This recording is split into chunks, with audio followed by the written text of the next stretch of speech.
আসসালামু আলাইকুম, welcome to হালকেনস্টাইন। আজকে আমার গলার ভয়েসটা একটু লো থাকবে, অর্থাৎ অন্যান্য দিন যে এনার্জিতে আমি কথা বলি আজকে বলতে পারবো না। আমার একটু অসুস্থ, আমি আর কি অসুস্থ থাকা সত্ত্বেও এই ভিডিওগুলো বানানো, কারণ আমি সুস্থ হইতে হইতে আসলে এই ভিডিওটার সামঞ্জস্য বা সময় থাকবে না। সো সবাই একটু মনোযোগ সহকারে শুনবা এবং পারলে একটু ভলিউম বাড়াই দিয়ে শুনিও। সো আজকের এই ভিডিওতে আমরা কথা বলবো এইচএসসি 25 ব্যাচের লাস্ট 10 ডেজ, অর্থাৎ এখন হাতে গোনা প্রায় 10 দিনের মতো সময় আছে এবং এই 10 দিনে আসলে কি কি করা উচিত এবং তোমার এক্সাম চলাকালীনও কিভাবে কি করা উচিত এবং এক্সামের মধ্যে কি কি কাজ করা উচিত, সব কিছু নিয়ে আজকের এই ভিডিওতে আমি বিস্তারিত কথা বলার চেষ্টা করব। সবাই মনোযোগ সহকারে ভিডিওটা দেখবে, বেশি সময় নিব না কারণ তোমাদের হাতে সময় খুবই কম। প্রথমে আমি একটা কথা তোমাকে বলে রাখতে চাই যে এটা তোমার লাস্ট ইউনিফর্ম পরা এক্সাম, অর্থাৎ এই যে কলেজের ড্রেসটা তুমি এই পরীক্ষা চলাকালীন জীবনে সর্বশেষবার পরবা এবং ভাগ্য ভালো থাকলে আর কোনো দিন কিন্তু তোমাকে কখনো কোনো ইউনিফর্ম পরতে হবে না। এটাই তোমার জীবনের সর্বশেষ ইউনিফর্ম পরা বোর্ড এক্সাম। সো এই ইউনিফর্মটা সম্মানের দিকে তাকায় নিজের লাইফের একটা স্টোরি লেখার জন্য ভালো মতো পড়াশোনা করো এবং ভালো মতো পরীক্ষাটা দিও, কারণ এই এক্সামটাই অনেক কিছু ডিকটেট করবে এবং এই এক্সামটার গল্প জীবনের অনেক জায়গায় বলতে হবে। এই এক্সামটা রেজাল্ট দিয়ে অনেক কিছু অ্যাচিভ করা যাবে। So give it your best shot, এটাকে হেলায় খেলায় নিও না। এরপরে যদি আমরা চলে যাই, সেটা হলো read only important topics. Last 10 দিনে আসে কোনো টপিক যদি না পড়ে থাকো বাদ দাও, কোনো টপিক যদি কঠিন মনে হয় বাদ দাও, যদি কোনো ইম্পর্টেন্ট টপিকও আগে না পড়ে থাকো বাদ দাও, যা তুমি আগে পড়ছো এবং ওগুলোর মধ্যে যেগুলো ইম্পর্টেন্ট সেগুলো পড়ো। নিঃসন্দেহে লাস্ট 10 দিনে আসে বা পরীক্ষা চলাকালীনও সবচেয়ে ইম্পর্টেন্ট টপিক জানতে পারবা কিউএনএ এইচএসসি সাজেশন থেকে। বই যদি এখনও না কিনে থাকো অর্ডার করো, পরীক্ষার আগে আগে ডেলিভারি পাইলেও পরীক্ষার আগের দিন এই বইটা পড়ে বইটা দেখে মনে অ্যাটলিস্ট একটা শান্তি বা কনফিডেন্স আসবে, কারণ এখানে বিগত বছরের সালওয়াইজ অ্যানালাইসিস দেওয়া আছে। সো কিউএনএ এইচএসসি সাজেশন থেকে ইম্পর্টেন্ট টপিকস দেখে পরীক্ষার আগে পড়তে হবে।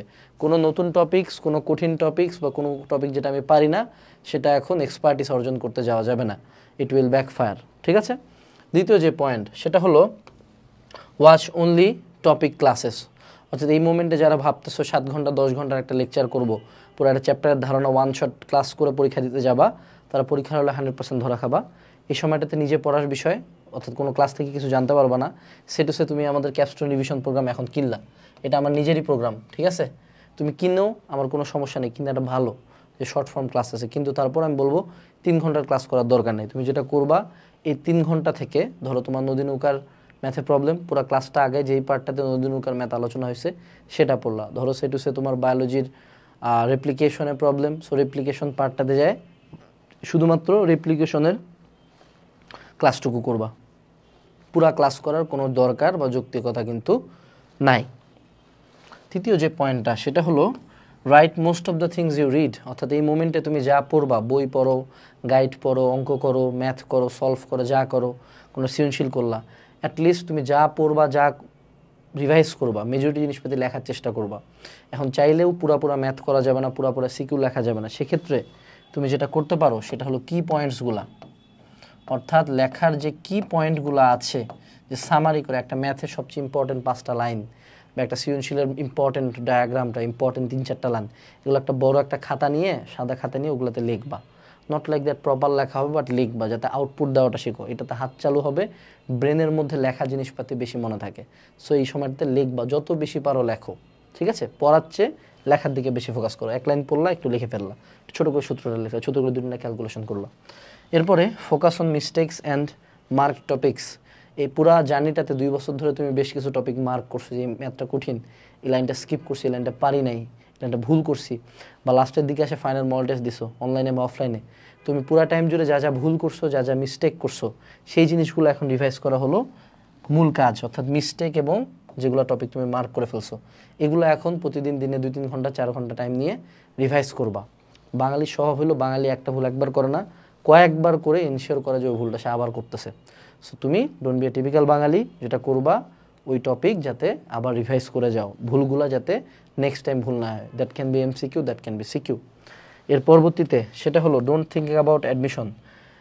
এইচএসসি চলাকালীন অনেক প্ল্যাটফর্ম ইনক্লুডিং আস এবং অনেকেই অনলাইনে অফলাইনে তোমাকে পাগল বানাই দেবে যে অ্যাডমিশন করে। ট্রাস্ট মি, এই মোমেন্টে তোমার হাতে শুধুমাত্র এইচএসসি আছে। বুয়েট কোচিংয়ে ভর্তি হইলা, পায়ে গেলা 4.25, পরীক্ষাও দিতে পারবা না। বুয়েট কোচিংয়ে ভর্তি হয়ে গেলা, সায়েন্সের নাম্বার তোমার 540-এর নিচে আসছে, পরীক্ষাও দিতে পারবা না।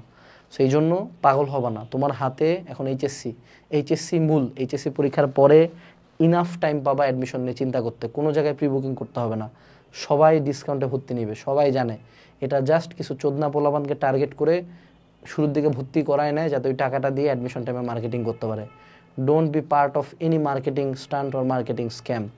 অ্যাডমিশন নিয়ে চিন্তা করবা না, এইচএসসি পরীক্ষা শেষ, প্র্যাকটিক্যাল শেষ, দেন থিঙ্ক অ্যাবাউট অ্যাডমিশন। এখন এইচএসসি খুবই মনোযোগ সহকারে খুবই ডেডিকেশনের সাথে দিবা। তোমার কোন বন্ধু কি করতেছে কোনো দিকে নজর দেওয়ার দরকার নাই, তোমার হাতে যেটা আছে এখন যেটা তোমার লাইফে চলতেছে সেটাতে ফোকাস করো।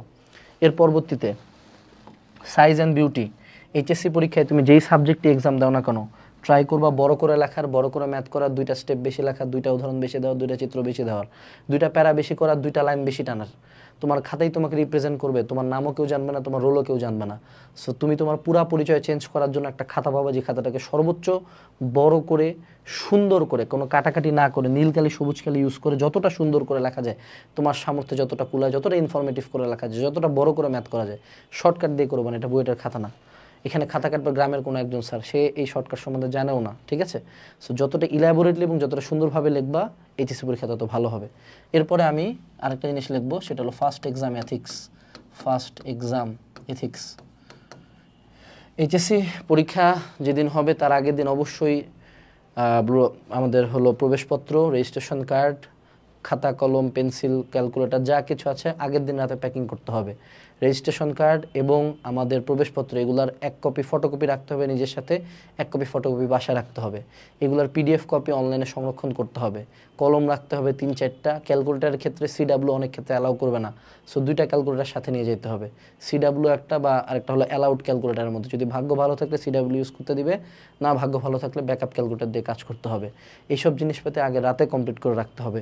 সেন্টার আমার বাড়ি থেকে যদি 1 পা হাঁটেও হয়, সেন্টারে মিনিমাম পরীক্ষা শুরুর 1 ঘন্টা আগে যাব, কারণ 30 মিনিট আগে বা 1 ঘন্টা আগে থেকে ঢুকতে দেয় না। সো আমাকে নির্দেশনা মানে যেতে হবে।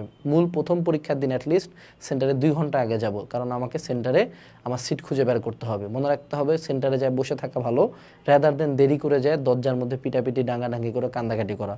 প্রতি বছর অসংখ্য স্টুডেন্ট এই ঘটনার শিকার হও, তো অবশ্যই সেন্টারে আগে যায় বসে থাকো রাদার দেন লাস্টে যাওয়া। এই হলো ওভারঅল আমাদের এক্সাম হল এথিক্স। এর পরবর্তীতে আসি, সেটা হলো আমাদের টেক টাইম ফর প্ল্যানিং। খাতা বা কোশ্চেন যখন পাবা শুরুতেই ঝাঁপায় পড়বো না লেখার ক্ষেত্রে। শুরুতে আগে প্ল্যান করবো কোন সিকিউ অ্যান্সার দিব, কোন সিকিউ কেমনে লিখবো। একটা সিকিউ অ্যান্সার করে তারপরে আবার প্ল্যান করে আরেকটা সিকিউ চুজ করার চেয়ে শুরুতে 10 থেকে 15 মিনিট টাইম নিয়ে 5টা সিকিউ প্ল্যান করে দেন লিখতে পারা বসাটা far more better option. Take time and give time in your planning. তাড়াহুড়ার কিছু নাই, কিন্তু তাড়াহুড়ার অনেক কিছু আছে। প্ল্যানিং ভালো থাকলে দুটো একই সাথে হবে।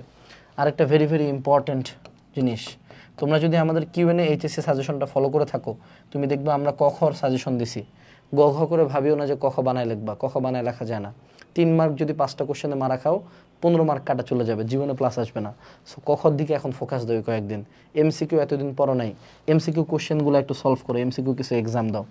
এমসিকিউ মার্ক 25-এর মধ্যে অ্যাটলিস্ট 20 আপ লাগবে, নাহলে কিন্তু দেখবা 90-র কাছাকাছি নাম্বার যায় নাই বা প্লাসও ছুটে গেছে।